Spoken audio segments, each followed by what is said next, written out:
So this week we have a Packers versus Steelers matchup, Aaron Rodgers versus Jordan Love. This is going to be a very exciting game. I think this, when you saw the schedule this year, at least for me, this is one of those games where it's like, oh man, I cannot wait to see this game happen. We will get to witness it on Sunday Night Football this Sunday in Pittsburgh.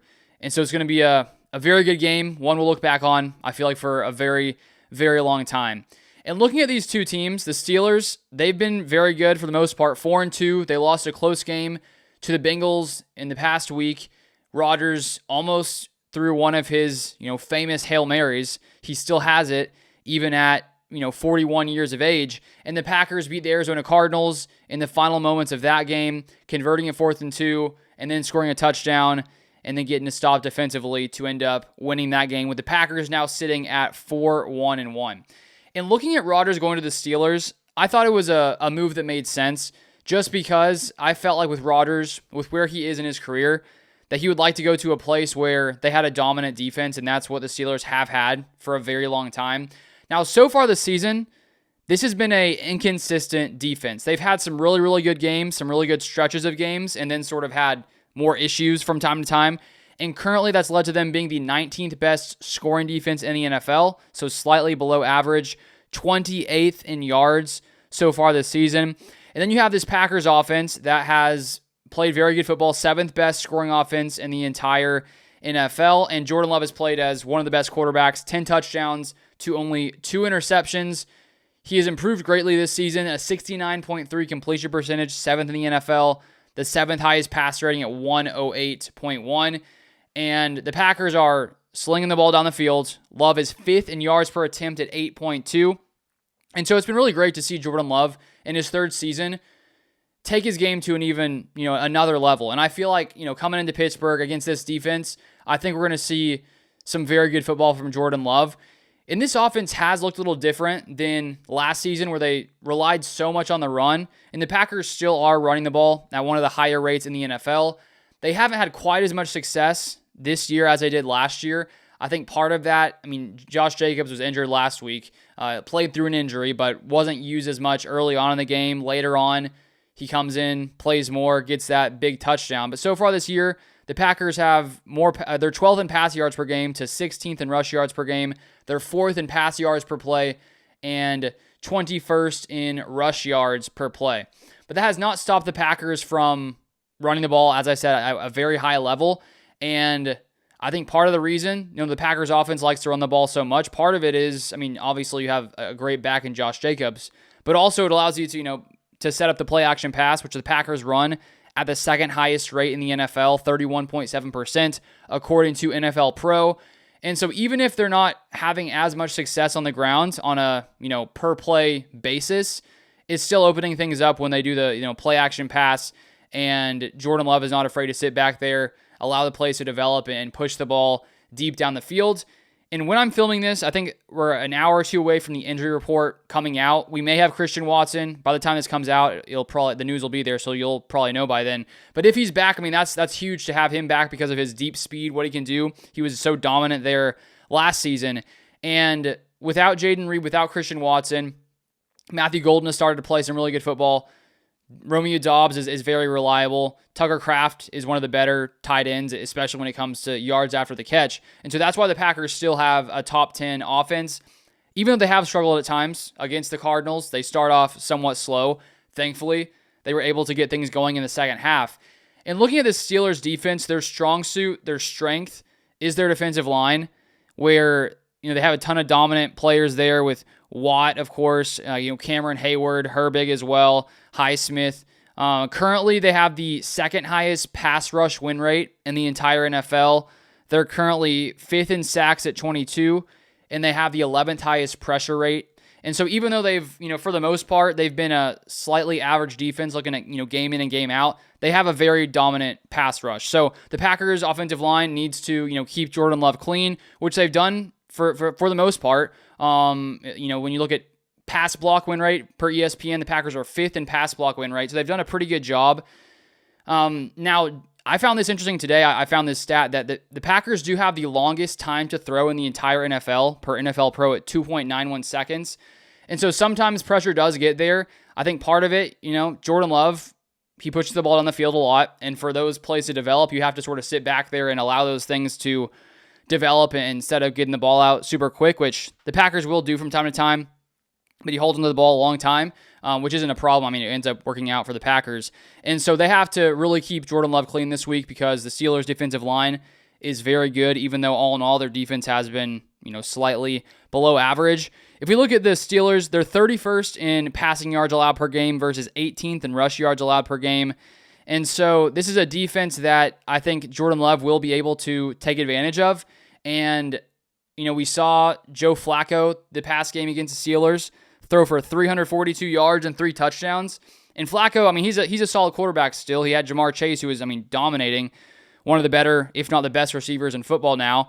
But looking at what they've done this season, Jordan Love should be able to have a pretty big day, I think, against this Steelers defense. And last week, the Bengals ran for 142 yards. If Josh Jacobs is, feeling fully healthy, then hopefully we'll see that. We'll keep an eye on that injury report as well, which will come out soon. I'll share it later on this channel when it does come out. But I have a pretty good feeling about this game for the Packers offense, just because, they've been really good, and I feel like this team coming in against really good teams, especially on Sunday Night Football, I feel like the Packers are going to come in with, the right mindset, the right mentality. And it's felt to me, against the Cardinals last week, that's a game the Packers should have won. They did win. But early on, it's almost like they came out a little bit flat, couldn't get things going. But I feel like in this environment, this atmosphere, with everyone watching in, the United States on Sunday Night Football, I feel like they're going to come ready to play. So I think the Packers will score a lot of points in this game, and I will give my final score prediction a little bit later in this video. And then Aaron Rodgers, he's played very good football so far this season, and I'm honestly very happy to see it.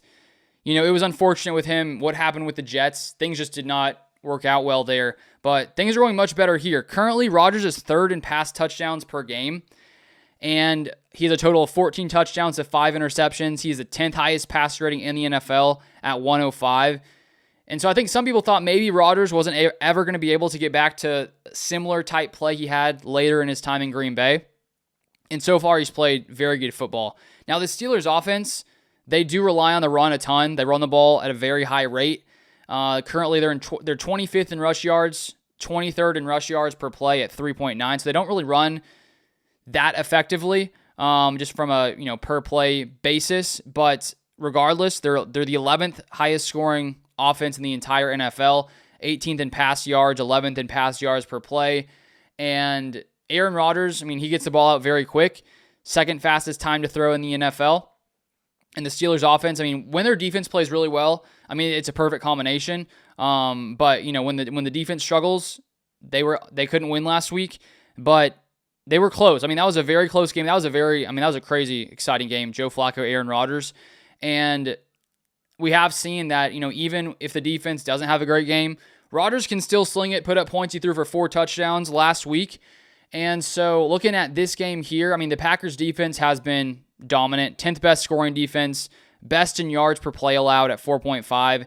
And even though there are moments where, we saw it with Joe Flacco and the Bengals, second half, they moved the ball in the field. It took a long time, a lot of short plays, short passes, but they got a lot of points there. The Cardinals at times were able to take advantage of the secondary. The good thing is, though, the Packers aren't allowing a ton of explosive plays, and as I said, best in yards per play allowed. And so I feel like we may see, a similar thing here with Aaron Rodgers. Just because of how fast the Steelers get the ball out and how few explosive plays the Packers do allow, I feel like we could see, the Steelers just sort of slowly moving the ball down the field, and hopefully the Packers' red zone defense can be a little better because they've struggled at times. But the Packers' defense, very, very good against the run, 2nd in rush yards allowed per game, 4th in rush yards per play allowed. A little worse when it comes to pass yards allowed per game at 15th in the NFL, but they are at 3rd in pass yards per play allowed. And there definitely are moments where the secondary has struggled. Nate Hobbs struggled last week against Marvin Harrison. And this week, DK Metcalf, very good receiver. Rodgers and Metcalf have built some nice chemistry over these, the first part here of the season. And even though the Steelers a lot of times, throw a lot of short passes, there are those moments where Rodgers will sling it down the field. And if you're not, keeping your eye on DK Metcalf, he can, really hurt you there. So I think that I mean, I feel like Carrington Valentine should maybe get some more snaps over Nate Hobbs, at least see what happens there. We'll see if the Packers decide to do that, or if they, still have confidence in Nate Hobbs, they could keep him out there. I feel like I'd rather have Keyshawn Nixon on Metcalf than Nate Hobbs, because I feel like Keyshawn Nixon, he's really good at just, staying close in coverage. He has like 10 pass deflections this year. No other Packers corner is anywhere close to Nixon in that way. So it should be a good matchup, and Rodgers and Metcalf have built a lot of good chemistry so far this season. And I think the big question, can the Steelers' offensive line contain Micah Parsons, Rashawn Gary? We'll see if Devontae Wyatt plays. He might play. As I said, I'll share the information from the injury report in the next couple hours after this video. So far this season, Packers 6th in sacks per game at 3, 6th in pass rush win rate per ESPN, and run stop win rate. So very good against both the pass and the rush when it comes to their defensive line. 12th highest pressure percentage in the NFL. And Micah Parsons has really changed everything here. At the end of the game against the Cardinals, he had a few massive sacks that really helped the Packers win this game. And that's what you want to have, that player where he can sort of shut down a game. When an opposing team needs to score, they're passing the ball. The Packers now have a player where he can totally end games. And so it's great to have Micah Parsons here and see what he's done so far. The Steelers' offensive line, it's an interesting one because they're currently 5th when it comes to fewest sacks allowed at 9, the 4th lowest pressure percentage allowed. But according to ESPN, they're 28th in pass block win rate. So there's no doubt that Rodgers getting the ball out very quickly, helps mitigate and, not have as many pressures.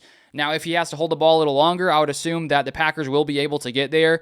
But seeing what other offenses have done against the Packers, getting the ball out quickly, I feel like we'll see that here because, if you sit back there in the pocket, the Packers are going to get to you. So my overall assessment of this game, I'm going to say the Packers win this game 30-20. I think the Packers have a better overall team. I think that with what the Steelers defense has shown so far this year, I think that the Packers offense will be able to take advantage. And while the Steelers offense has its moments, I do think the Packers are a better unit than the Steelers offense. So that's going to be my thoughts here, 30-20. Let me know yours in the comment section down below. I will be out with a video post-game, so stay tuned for that on this channel. Feel free to turn on the notifications so you don't miss any content, any news, anything like that. But I appreciate you guys watching as always, and I'll see you next time.